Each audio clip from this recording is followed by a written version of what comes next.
जा बिनि सायाव जुदि बिथांमोना जेबो खामानि मोनाखै बेस्थ' जानो लुबैदों अब्ला बिथांमोनाथ' धरना होबाय थानो हायो आंहा बेयाव जेबो बुंनांगौ गैया।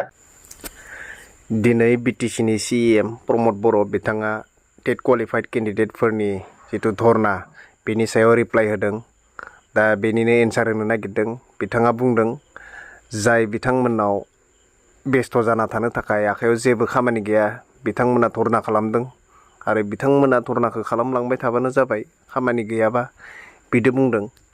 दा बेनि एन्सारखौ जों ओरैसो होनो सानदों जाय बिथाङानो जोंनो धरनाखौ माबोरै खालामनांगौ सिखायलांदोंमोन जोंथ' धरनाखौ जेबोखौनो रोङामोन माबोरै धरना खालामनांगौ। दा बिथाङानो सिखायलांबाय जोंखौ उन्दै फरायफुनाय समनिफ्रायनो धरना खालामनो सिखायलांबाय। दा जोंबो खालामबाय। दा अब्ला बे धरनानि मास्टारा सोर? बिथाङानो।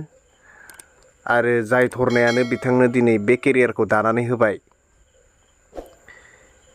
बे केरियारखौ दिनै जाय धरनायानो होदों बे धरनाखौनो दिनै बिथाङा नेग्लेक्ट खालामदों अब्ला निस्सय बिनि केरियारा दागो नांनो हासिगौ बा जोबलांफिननो हासिगौ।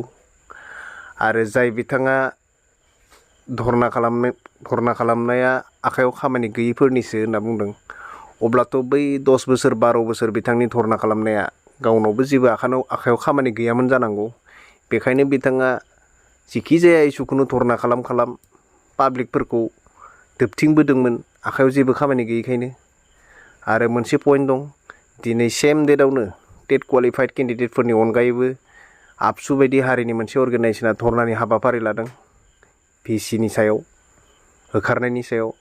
अब्ला बिथांमोनाबो आखायाव जेबो खामानि गैला खोमा दिनैनि तारिखाव आबसुआ जेबो खामानि मावनो गोनां गैला खोमा ओंखायनो बिथांमोनाबो धरनाखौ लाबाय दं। दा बिथांनि बुंनायनि स्टाइला बेबायदिसो जादों।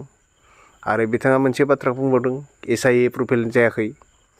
जोंथ' मिन्थिदों जादों होनना दा जामाराखैबा आसाम गभर्नमेन्टआ 2 इयार्सआव खेबब्रै 5 टाइम्स SIA एप्रुभेल खालामनानै लोगोसेनो टिचार रिक्रुटमेन्ट होबाय एपइन्टमेन्ट होबाय। नाथाय बिटिसि सरकारा प्रप'जालखौ 2 इयार्स जालांनोसै दासिमबो वेट खालामनानै दङ। अब्ला बिटिसिआव मा पावार थाखो? निस्सय पावारानो गैया। आरो बिथाङा राजखान्थियाव जिरायना थानायनि बेबायदि गेदेर सियाराव जिरायना थानायनि गोनांथियानो गैला। आरो गाव बुंना लाखादोंमोन राजखान्थियाव थानानै जेबो खामानि मावनो हायाब्ला सौरागारियाव थांफिनगोन होनना। अब्लाथ' बिथाङा सौरागारियाव थांफिननांसिगौ।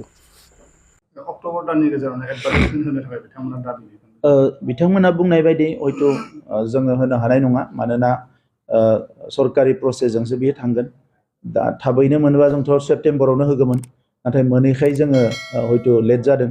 अक्ट'बराव मोनबा अक्ट'बराव होगोन नभेम्बराव मोनबा नभेम्बराव होगोन जेब्लाय मोनो अब्लानो होगोन। जा बिनि सायाव जुदि बिथांमोना जेबो खामानि मोनाखै बेस्थ' जानो लुबैदों अब्ला बिथांमोनाथ' धरना होबाय थानो हायो आंहा बेयाव जेबो बुंनांगौ गैया। नाथाय जोङो गोसो जानानै इन्टेनसनेलि बे साख्रिखौ बिथांमोननो होआखै एबा जोङो लेट खालामदों बिदि नङा।